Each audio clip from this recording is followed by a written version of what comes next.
India demographically is a very young country, and anything to do with youth is very large. I think somewhere our education system has directed the entire youth population towards employment and not enough focus on any kind of enterprise. So, no education curriculum ever covers any enterprise, any kind of skill development.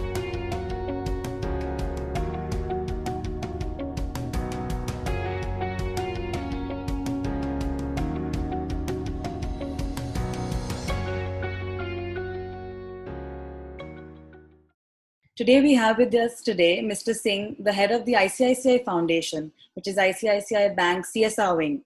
Under his leadership, the foundation has become one of the largest participants in the skill development and the livelihood programs. The foundation currently runs 26 academies across geographies in India and caters to over 1,000 villages with their livelihood program. In total, their program impacts around over a lakh people throughout India. The foundation has also been acknowledged for winning the Best Foundation of the Year and the Best in Skill Development. Mr. Singh, thank you for being here with us today. Thank you. So, we'll just like to begin by understanding the kind of work that the foundation is already doing.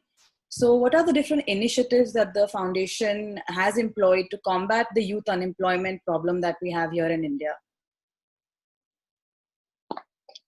Uh, Thank you for this interview. Uh, See, India demographically is a very young country, and anything to do with youth is very large and is a mammoth problem. And while in the corporate sector, we as employers play our role in giving employment, but the youth also needs to be empowered. I think somewhere our education system has directed the entire youth population towards employment and not enough focus on any kind of enterprise. So, no education curriculum ever covers any enterprise, any kind of skill development, whether it's at a small scale or at even at a medium scale. So, entrepreneurship development or enterprise is not something which is being taught to our youth. So, we in ICSI Foundation have picked up the mantle to start skilling youth. And when we say skilling, our focus is on the segment which is school dropout or college dropout or coming from poor background, and there is a reason for that. uh, People drop out from school not because they really want to. There are multiple reasons, whether they're studying. I mean, there could be some family reasons. The environment at home is not conducive for education. They're going to school, they're learning something, but back home it is not being reinforced. Yeah. So somewhere they find themselves defocused and drop out of school, and then they're aimless. Yeah. Skilling can be at a various level. So it can be as good as an ITI, or it can be a year's program, 2 years program. Yeah. In our case, we have decided to keep it as a bridge program. Just the number of hours required to get the person employed. So we focus on skill development for employment in urban areas, and same is true for urban graduates. I mean, if you really look at people who are coming from poor background, there could be people who've never worn a pair of shoes, Yeah. would not have a chair at home. Yeah. And when they go for an interview, you have a person with a tie and in an air conditioned environment interviewing you. That itself is a big threat. Definitely. So how do you prepare these kids? We all of us know that IQ level doesn't change with the money. Yeah. So the IQ exists. You just need to train them how to present themselves. So we have successfully been doing this for last 5 years. We have been able to impact more than 150,000 kids so far with proper employment, wage employment, and proper skill where they can run their families. And on the other side, we are running livelihood programs in rural India. And all these livelihood programs are focused on becoming self-dependent. See, livelihood for the sake of livelihood, I can go and run a tailoring program. Yeah. Now, because entire country is focused around education, most of the livelihood program also are focused around training. They're not really focused around economic activity, and unless until you link it with an economic activity, it will not be sustainable and it will not be real livelihood the way it should be. Yeah. So the way we are thinking and implementing our programs is, you pick up a rural area where you identify what are the issues they're facing. There could be an issue with rural surplus. There could be an issue of shortage. There could be environmental issues. And how do you convert these into opportunity for wealth creation? That's wonderful to hear, sir. Definitely your perspective on the whole urban-rural phenomena is quite eye-opening, I must say. So when we talk about skilling in particular, I mean, in our experience, when we think of skilling, we think of ITIs and technical skilling, vocational training. But the foundation specifically has a focus on financial literacy. Now, how do you think skilling and financial literacy go hand in hand in the foundation? I think in current times, the best example is the whole problem of migrant labor that we saw. Yeah. Now, we can call it migrant labor. This is essentially skill which is being transported to the area of need. So they are skilled individuals traveling to markets to perform their skills wherever they're required. So if you're imparting skills without financial literacy, and financial literacy would mean what? That yes, you should have a bank account. And when you have a bank account, there are so many government schemes which even insure you. If you have an Aadhaar card, link your account with the Aadhaar card. There are government benefits which can come to your account. Yeah. And can you not save some money for the rainy day? Definitely. So these financial literacy programs, along with skilling, essentially prepares the individual. So our skilling program have financial literacy, also have soft skills.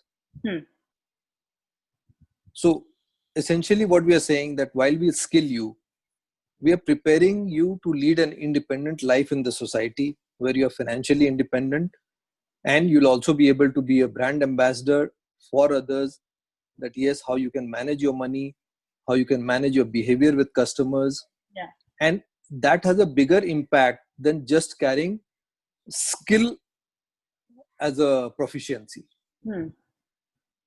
Definitely.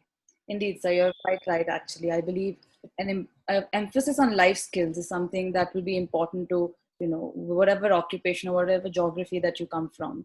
And it's great that the foundation is actually focusing on that. Now, moving on to talking about the current climate. I mean, we're in the middle of a global pandemic. So how is the ICICI Academy for Skills really gearing up for this digital revolution that comes with everything now going online? So let me tell you that like it came for a shock for everyone. It's a shock for us because we have prepared brick and mortar structures for skill development, and suddenly you're challenged that your students can't come there, and these brick and mortar structures cannot be used. Yeah. Or even if at a later point it will get used, it can't be used to a full classroom. You may have to work with a half classroom. So first thing, we accept that there are a lot of challenges. Yeah. Now, I think unlike other challenges which came at a time when digital era was not very strong, the Wi-Fi installations were not strong. This time, this pandemic has come at a time when the country has significant infrastructure. So through this infrastructure, we are seeing how we can digitize our courses. Yeah. What are the courses which can be run digitally? And the second part of the learning is that even when things normalize, can you be part digital and part classroom, which will save time, money for everybody? And probably today, if we are doing, we are able to train 30,000 people. Can we train 50,000 people or 60,000 people with similar infrastructure with use of digital as a medium of training? And given the current situation, we are seeing response to digital amongst common masses as excellent. And I think while the negative side is the disease, the positive side of it is the segment we are talking is hardly seeing any death rate. Yeah. And digitally, they are all acclimatized now and are adapting digital far faster than it would have happened earlier. So I see COVID as a boon for the lower end segment of the country. Definitely. So I completely agree with what you're saying. And following on from, just conversations about the challenges with the pandemic, this would have left a lot of your skilled task force unemployed or having to go back home. So how is the foundation kind of helping them or dealing with these difficulties? It's interesting that people are in demand. Yeah. So, I mean, our model has always been on collaboration. So, while we brought in people from various backgrounds, we always collaborated with a lot of employers. And a significant number of employers are still seeking people. Okay. So, to be very frank, I don't think so we are able to supply the number of people that are being sought of by our partners. Oh, okay. So the problem is of the supply side. We are not able to train and place people. People do want trained people. Manpower is still in demand. Okay, that's quite interesting. I mean, yeah, that's definitely interesting.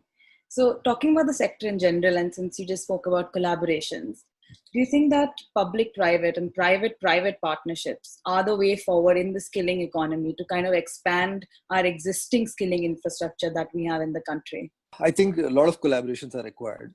Yeah. And when I say collaboration, the starting point is economics, saying we don't have any forecast to run this country, what kind of skill is required.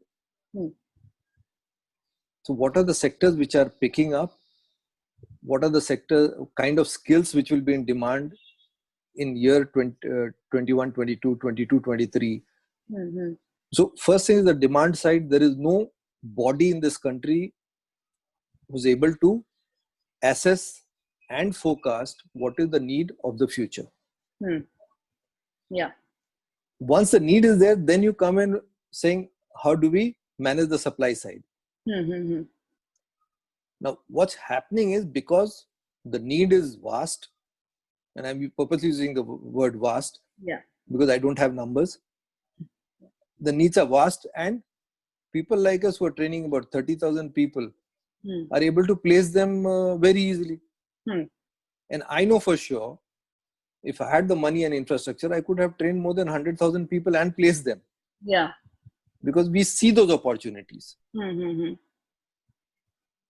So yes, there is a scope for partnership. There is a scope of channelizing funds, resources together and growing it into something which is much larger, much more beneficial to the entire population of the country. And COVID has also taught us that digitally you can take skill development to rural areas. You can, and if you do it digitally, you can start skilling one person at a time. Yeah. Instead of wanting a big batch of 50 and 60. So there are things which we have learned this time. Yeah. And I'm sure with partnerships, this can expand to a significant level. Indeed, sir. That's wonderful to hear. So now let's talk about a little bit about your experience working with the foundation. What were the certain difficulties that you faced when you were scaling up the foundation to such a level that it has penetrated so many villages in India, as well as skilled over 1 lakh people? So what were the challenges in scaling up really the academies and the rural livelihood program at ICICI? See, the first challenge is why skilling and livelihood? Why not education? Why not health? So I keep saying in every forum that as a country, we need intervention in every area. But as an organization, if you select that, yes, we would like to focus in this area and develop models and expertise in certain area, that will be far more useful than putting your finger in everything. Yeah. So it's just a choice we made that we want to be in skilling and livelihood. So the first challenge we keep facing is questions. Why not disability? Why not health? Why not education? So biggest job is to keep answering, why not? Acha. Yeah. Yeah. Then skilling, one big issue we observed is, again going by history, certain skills were linked to caste. So let's say carpentry is an existing caste, pottery is linked to caste. Yeah. So there's several skills in India linked to caste. So when you want to offer certain of these skills, there is a resistance amongst common people. While they want to get skilled, they don't want to get skilled in certain areas. Okay. Because it's linked to certain caste. And that's how we have been brought up in the society, and we're not able to give up our thoughts. So attracting people to Skill Academy and in programs. So let me say, plumbing, we found it difficult. Okay. Because plumbing has one part, which is your washroom, and you have a WC, and so there are certain people who just would not want to touch it. Yeah. Even with the gloves and a brush. Another program which is very much in demand is geriatric care, which is the home health aid. Yeah. And it's extremely difficult to attract people. Okay. Every individual that we have trained is going at a salary of 15,000 plus, going up to 21,000. But attracting people to come and get trained in this area is extremely difficult. Once people join, our dropouts are very low. Okay. Placements is not an issue, but the problem is attracting students to the academy. And second, when you start placing people, then again, this place is 10 kilometers from my house. It's difficult to travel. So at the time of placement, then you see a lot of parental interference. Okay. The parent not wanting a girl child to work too far from the house, or the time work hours. So they're working in a store and the store shuts at 9:30. The girl will reach back home at 11. So that's not acceptable. Yeah. So the various issues in the society which we as an academy can't resolve. The society has to resolve it. But yes, I mean, even if it's when it's, so what I would like to say that whatever we offer is for free. Yeah. And gainful employment, but people are extremely selective about training, and people are extremely selective about where they want to work. So while they may be unemployed, but they're extremely choosy. Okay. Well, that's a very different perspective from what I was imagining the situation would be like. And now moving on, you spent over 20 years with ICICI itself. So I just wanted to ask you, in what direction do you see your foundation heading when it comes to skill development? What does the future hold for that? See, for ICICI Foundation, we have charted out a clear path that in the domain of skilling, we want to expand as much as possible, and we want to move to the skills which are desired by the country. Okay. So let's say I mentioned earlier about the home health care. Rough estimate, you need 500,000 people today. Okay. That is the kind of demand. And salaries are in excess of 15,000, going up to 35,000. So it's a very well remunerative area. But yes, it is challenging area because you're dealing with patients who really need you, who need you to take care of them. Yeah. So in skilling, we are focused that what are the skills required for the future. And those are the areas we'll continue to focus. So there are areas where we, like a two-wheeler mechanic, there are courses we shut down. Okay. Because there are other places where you can learn it, and the value add we were making, we thought that wasn't significant enough. So we are trying to get into areas where the industry wants, people want, and how it can make a large impact on the society and overall well-being of individuals and the society. And same is in the area of livelihood. Same way in rural, wherever villages we want to work, we want to make an impact, work there for 3 to 5 years, make a sustainable impact on the village, and then pack up and move to the next village. Okay. But whatever we do should be sustainable, should have impact on families, their income. Okay. It's wonderful to hear, sir. So just with a closing remark, would you have any advice or any tips that you would give to foundations and slightly smaller NGOs who are working within the skill arena from your years and years of experience? I would repeat my favorite statement. Okay. Don't look at skilling from education perspective. Look at skilling and livelihood from the perspective of society and relevance to the society. And that's where it will make a huge difference and impact on the society. And the society will accept you if you're doing what is required by the society. So I find people trying to impose personal ideas and personal thought processes. I find a lot of people being very framed in their thought processes. I think we are a very large country. We are a very diverse population. And every 10 kilometers, the requirement changes, the language, dialect changes. So we have to be extremely open to change our methods when we are working in different areas, because our objective is to make an impact in the society. And the society will accept us only if we do what is relevant to the society.